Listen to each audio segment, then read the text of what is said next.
So I do install this switch panel right here, and the cool thing about it is you can turn them on. Let's see.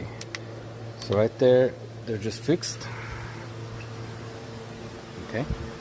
Now if I wanted to flash, I'll go ahead and put them in flash mode.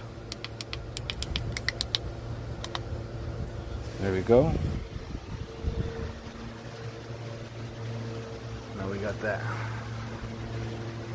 It's a pretty cool little switch panel from Auxbeam. And I like installing this thing. I actually have one on mine. I have one right here, but this is a different brand, but it does the same thing.